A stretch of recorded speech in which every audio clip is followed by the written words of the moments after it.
دجال، جسے مسیح الدجال بھی کہا جاتا ہے، ایک ایسا کردار ہے جو قیامت کے قریب دنیا میں ظاہر ہوگا، اور یہ قیامت کی بڑی نشانیوں میں سے ایک نشانی ہے۔ یہ ایک آنکھ سے کانا ہوگا، اس کے ماتھے پر دونوں آنکھوں کے درمیان کفارہ لکھا ہوا ہوگا، جسے ہر پڑھا لکھا اور ان پڑھ بھی پڑھ سکے گا۔ اس کے پاس بہت ساری طاقت ہوگی اور بہت سارے لوگ اس کو اپنا مسیحا مان کر اس کے پیچھے چلنا شروع کر دیں گے۔ یہ مردوں کو زندہ کر دے گا، ویران فصلوں کو آباد کر دے گا، بیماروں کو تندرست کر دے گا، حتیٰ کہ سورج کی گردش کو روکنے کی بھی طاقت رکھتا ہوگا۔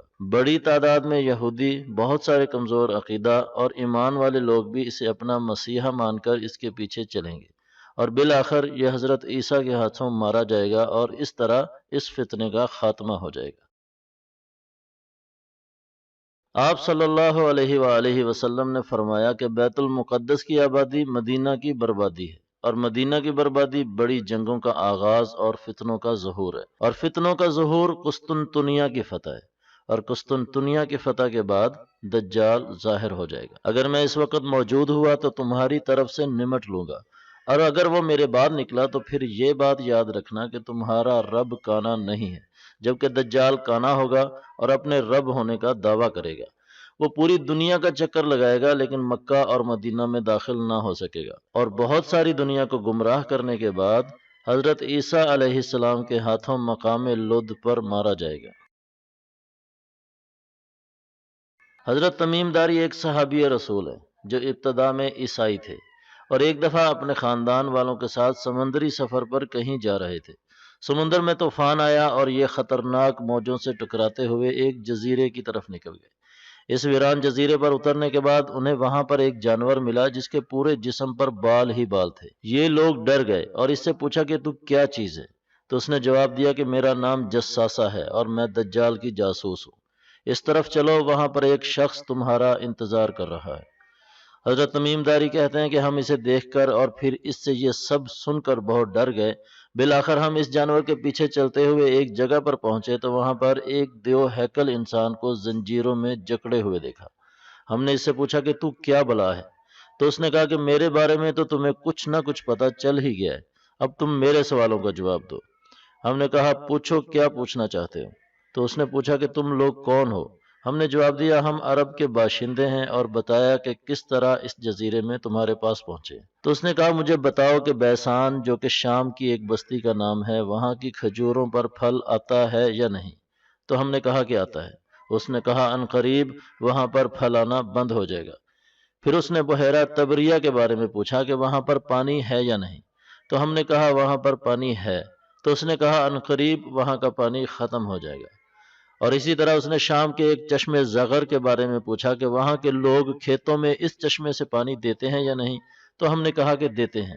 تو اس نے کہا کہ عنقریب وہاں کا پانی بھی خشک ہو جائے گا۔ پھر اس نے پوچھا کہ اس نبی کے بارے میں بتاؤ جو پڑا ہوا نہیں ہے۔ ہم نے جواب دیا کہ وہ مکہ سے ہجرت کر کے مدینہ پہنچ گئے ہیں۔ اس نے پوچھا کہ کیا عرب کے لوگوں نے ان کے ساتھ جنگ کی ہے؟ ہم نے کہا ہاں کی ہے۔ اس نے پوچھا پھر نتیجہ کیا رہا؟ ہم نے کہا کہ وہ اپنے گرد و نواح میں تو غالب آ چکے ہیں، اور بڑی تعداد میں لوگ ان کی اطاعت قبول کر چکے ہیں۔ یہ بات سن کر اس نے خوشی سے ایک چھلانگ لگائی اور کہا کہ لوگوں کے حق میں یہی بہتر ہے کہ وہ ان کی اطاعت کر لیں۔ پھر اس نے کہا کہ میں اب تم کو اپنے بارے میں بتاتا ہوں۔ میں دجال ہوں، اور وہ وقت قریب ہے جب میں یہاں سے نکلوں گا اور تمام زمین میں گھوم جاؤں گا، اور 40 دن کے اندر اندر کوئی بستی ایسی نہ ہوگی جس میں داخل نہ ہوں گا سوائے مکہ اور طیبہ کے، کہ یہاں پر میرا داخلہ ممنوع ہوگا، اور اس کے پہرے پر فرشتے کھڑے ہوں گے جو ان کی حفاظت کریں گے۔ آپ صلی اللہ علیہ وسلم نے صحابہ کو حضرت تمیم داری کا قصہ سنانے کے بعد 3 دفعہ ممبر پر لکڑی مار کر فرمایا کہ وہ طیبہ یہی مدینہ ہے، اور پھر فرمایا کہ وہ جزیرہ بحر یمن یا بحر شام بلکہ مشرق کی جانب ہے، اور مشرق کی طرف اپنے ہاتھ سے اشارہ بھی فرمایا۔ اب سوال یہ پیدا ہوتا ہے کہ دجال کہاں پر قید ہے؟ اس کے بارے میں پائی جانے والی قیاس آرائیوں اور چند نشانیوں کا ہم یہاں پر ذکر کریں گے، لیکن حقیقت حال تو بہرحال اللہ عز و جل کی علیم و خبیر ذات ہی بہتر جانتی۔ آپ صلی اللہ علیہ وسلم نے مدینہ منورہ میں کھڑے ہو کر فرمایا کہ وہ جزیرہ مشرق کی طرف بحر یمن میں ہے۔ تو مدینہ سے مشرق کی طرف یمن کے مشرق میں سقطرہ نام کا ایک جزیرہ واقع ہے، جسے دنیا گم شدہ جزیرے کا نام دیتی ہے۔ کبھی اسے دنیا کا خوفناک جزیرہ کہا جاتا ہے تو کہیں اسے پر اسرار جزیرہ، اسے کسی اور سیارے کا جزیرہ یا جہنم کا جزیرہ بھی کہا جاتا ہے۔ یہ جزیرہ بہت ساری انوکھی باتوں کی وجہ سے پوری دنیا سے مختلف ہے۔ مثال کے طور پر یہاں پر پایا جانے والا ڈریگن بلڈ ٹری، جس کے تنوں اور شاخوں سے خون بہتا ہے، زمین پر اگنے والی یہ بوتل اور اس کے اوپر پودے جو ایک بہت بڑا مصنوعی گملہ محسوس ہوتا ہے، عجیب و غریب جانور، سفید ریگستان، مریخ پر پائے جانے والے چٹانوں جیسے پہاڑی سلسلے، اور اس کے علاوہ سینکڑوں ایسی چیزیں ہیں جو صرف اسی جزیرے پر پائی جاتی ہیں اور اس کے علاوہ پوری دنیا پر کہیں اور نہیں پائی جاتی۔ اور پھر اس کے بعد وہاں پر پائے جانے والے خوفناک غار جو کئی کئی کلومیٹر تک طویل ہیں، اور ان کے اندر کا گھپ اندھیرا اور سنسانی ان غاروں کو پر اسرار بناتے ہوئے نظر آتے ہیں۔ کہا جاتا ہے کہ انہی غاروں میں کسی جگہ پر دجال بھی قید ہے جو قیامت کے قریب نکلے گا اور پوری دنیا میں فساد برپا کر دے گا۔ یہ چند قیاس آرائیاں ہیں جن کی احادیث کے ذریعے اور اس جزیرے میں پائی جانے والی عجیب و غریب حقیقتوں سے کسی حد تک تائید بھی ہوتی ہے، لیکن اس میں کتنی حقیقت ہے یہ اللہ کی ذات بابرکات ہی بہتر جانتی ہے۔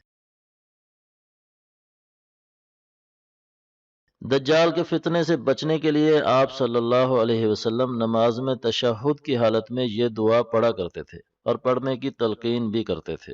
اللہم انی اعوذ بک من عذاب جہنم ومن عذاب القبر ومن فتنة المحیا والممات ومن شر فتنة المسیح الدجال۔ یا اللہ، میں آپ کی پناہ مانگتا ہوں جہنم کے عذاب سے اور عذاب قبر سے اور زندگی اور موت کے فتنے سے اور مسیح دجال کے فتنے کے شر سے۔ اور اس کے علاوہ آپ صلی اللہ علیہ وسلم نے فرمایا کہ جو شخص سورہ کہف کی پہلی اور آخری 10 آیتوں کی تلاوت کرے گا وہ دجال کے فتنے سے محفوظ رہے گا۔ تو آئیں آج سے یہ عہد کریں کہ اس آسان نسخے پر عمل کریں گے اور دجال کے فتنہ جو حضرت آدم علیہ السلام کی پیدائش سے لے کر اس وقت تک سب سے بڑا فتنہ ہوگا، اس سے اپنے آپ کو بچائیں گے۔